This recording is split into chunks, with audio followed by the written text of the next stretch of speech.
गुरुग्राम में बनी बड़ी बड़ी रिहायशी इमारतें एक बार फिर से खतरे में आ गई है। लगातार गुरुग्राम में रिहायशी इमारतों में प्लास्टर गिरने की घटनाएं बढ़ गई हैं। ऐसे में सवाल उठने लगे हैं कि क्या बिल्डरों ने इन इमारतों को बनाने में कोई बड़ी लापरवाही बरती है। गुरुग्राम के सेक्टर 107 की सिग्नेचर ग्लोबल सलोरा सोसाइटी में लगातार दूसरे दिन भी प्लास्टर गिरने की घटनाएं जारी है।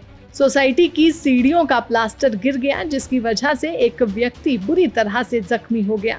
2 दिन पहले भी इसी सोसाइटी के 4 फ्लैट्स के छज्जे से प्लास्टर गिरने की घटना हुई थी, जिसमें नीचे खेल रहे बच्चे बाल बच गए थे। अब टाउन एंड कंट्री प्लानिंग विभाग ने सिग्नेचर ग्लोबल बिल्डर को प्लास्टर गिरने के मामले में नोटिस जारी किया है। हमें नहीं, पूरी सोसाइटी को ही बहुत ज़्यादा तकलीफ। आपने जैसे आपने भाई हो गया, आपने आते ही आपने स्थिति देख ली होगी। नीचे चल के देखना पड़ रहा है, ऊपर चल के देखना पड़ रहा है। हमें बचपन से सिखाया जाता था कि सीधा देख के चलो, लेकिन यहाँ पे माहौल ये बन रहा है कि हमें यहाँ के जितने भी निवासी उनको बताना पड़ रहा है बच्चों को कि सीधा तो देखना ही देखना, ऊपर भी देख के चलो, क्योंकि कब कहाँ से कुछ गिर जाए कुछ नहीं पता। कई और हादसा एक नहीं कितने दिनों से लगातार हो रहा है, शिकायतें दे चुके, कोई कार्रवाई नहीं हुई। और जब कल चोट लगी है तब जाके कुछ प्रशासन जागा है, तब जाके कुछ बिल्डर की कुछ आंखें खुली है। उससे पहले प्रशासन व बिल्डर ने कुछ भी कोई कार्रवाई नहीं की थी। के निवासी जो है वो कर रहे हैं, मैं तो नहीं जा पाया था, लेकिन उन्होंने शिकायतें दी है, काफी सारी दी है। कुछ कार्रवाई कुछ खास हुई नहीं थी, लेकिन कल जब चोट लगी तो हमने कार्रवाई की है। डीसी साहब को कंप्लेंट दी, उन्होंने आश्वासन दिया है। और आज शाम को हमारी सीएम साहब से भी मीटिंग है, उनको सचेत भी करना है। सचेत के साथ साथ हम चाहते हैं सीएम साहब से ये रिक्वेस्ट भी, बिल्डर के खिलाफ भी कोई कानूनी तगड़ी से अच्छी कार्रवाई की जा सके, ताकि बिल्डर ये अपनी मनमानी करना बंद करे। बिल्डर आरडब्ल्यू के पास और आरडब्ल्यू बिल्डर के पास आपको घुमाने लग रहे हैं, तो कैसा देखते हैं कि आरडब्ल्यू ही आपके साथ नहीं खड़ी है? देखो, बिल्डर की ज्यादा कमी मानेंगे हम, आरडब्ल्यू में भी कुछ हो सकता है। उसके हम अभी नई आरडब्ल्यू बनी है तो भी कह नहीं सकते कुछ। बाकी जो बिल्डर है उसकी तो हमें बात करते भी कैसे कहीं ना कहीं शर्मिंदगी इतनी महसूस होती है। उनके अंदर इंसानियत नाम की कोई चीज ही नहीं है, ना कोई काम की लेके। अभी हाल ही में कुछ दिन पहले एक घटना घटी, आप सबको पता है, सारे हरियाणा को पता है कि 9 वर्षीय लड़की का यहाँ पे हो गया। लेकिन बिल्डर की इतनी तक इंसानियत नहीं कि एक बार यहाँ पे आके उसको उसके बारे में जांच पड़ताल करे, या उनके घर वालों को सांत्वना तक दी जाए। इस हद तक बिल्डर वो क्रूरता है कि बस उनसे बारे में बोलना ही कहीं ना कहीं। अभी तो सोलेरा वालों को बहुत सारी परेशानियों का सामना करना पड़ रहा है। कभी कैमरे के लिए, कभी किसी चीज के लिए। पार्क में भी ढंग से घास वास नहीं लगा हुआ है, बच्चे भी सफर कर रहे हैं। जिधर जाओ उधर कंकड़ पत्थर। तो सबसे ज्यादा कि हमारे बच्चे सुरक्षित नहीं है। अभी फायर लाइन के लिए सारे खोद तो दिए गए, वो अपने आप मिट्टी गिर रहा है, क्या हो रहा है कुछ भी समझ में नहीं आ रहा है। तो अभी बिल्कुल भी परेशानी यहाँ बढ़ गई है। घटनाएं हो रही है, क्या कहेंगे? हाँ, जो अभी बहुत ही ज्यादा बड़ी घटना हुई है, जिससे कि पूरा सोसाइटी हिल गया है। और हम अपने छोटे बच्चों को लेके बिल्कुल यहाँ पे अनसेफ महसूस कर रहे हैं। तो हम रिक्वेस्ट करेंगे कि प्लीज बिल्डर, आप एक बार आम जनता को भी ध्यान दीजिए और हमारे बच्चों के लिए कैमरा सही करवाएं, ताकि अब इससे बड़ी घटना हमारे जीवन की नहीं हो सकती। लेकिन मैडम जी, बिल्डर ने कह दिया है कि हमने आरडब्ल्यू को सोसाइटी पूरी सौंप दी है।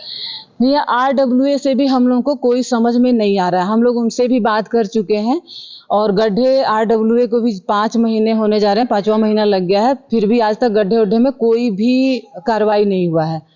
तो हम उनसे भी अभी कोई भी संतुष्ट नहीं हो रहा है और सही जवाब नहीं मिल पा रहा है। बना हुआ है पूरे सोसाइटी अभी सोसाइटी में बहुत ज्यादा डर बना हुआ है, और जहां हमारे बच्चे सुरक्षित नहीं है तो हम यहाँ रह के क्या करेंगे?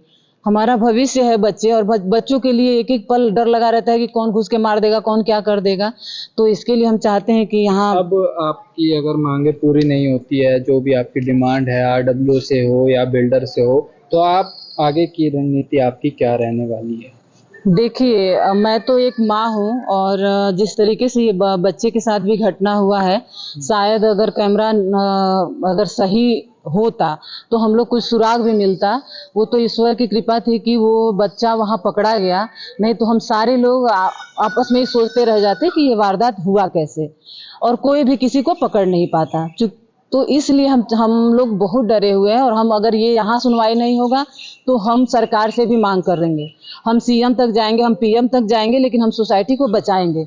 हम आम जनता हैं, हम अफोर्डेबल में हम अपने हिसाब से रह रहे हैं, और इसको आप बिल्कुल कंसिडर। कल मैं सुबह नीचे घूम रहा था, नीचे घूम के मैं अपने घर की तरफ जा रहा था, तो मेरा जो घर है वो 14वें फ्लोर पे है, तो कई बार लिफ्ट खराब होती है, उसकी वजह से मैं कई बार सीढ़ियों से ऊपर चला जाता हूँ। तो कल भी मैं सीढ़ियों से ऊपर जा रहा था, तो मैं 8वें फ्लोर पे पहुंचा। 8वें फ्लोर पे पहुंचते ही ऊपर से अचानक जो सीढ़ियों के नीचे मलबा होता है, वो मलबा अचानक एकदम गिर गया। मैं साइड में हो गया, मेरा बचाव तो हो गया, लेकिन मेरे को चोटें भी आई थी। मैं तो अपना इलाज करवा के फिर मैं डीसी साहब से मिला था कल।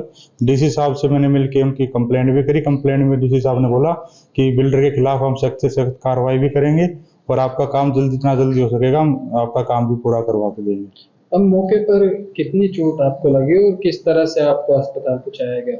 अस्पताल यहाँ के मैंने कुछ रेजिडेंट्स को कॉल किया, यहाँ बैठा था मैं, तो फिर यहीं से मेरे को कुछ रेजिडेंट्स हॉस्पिटल लेके गए थे।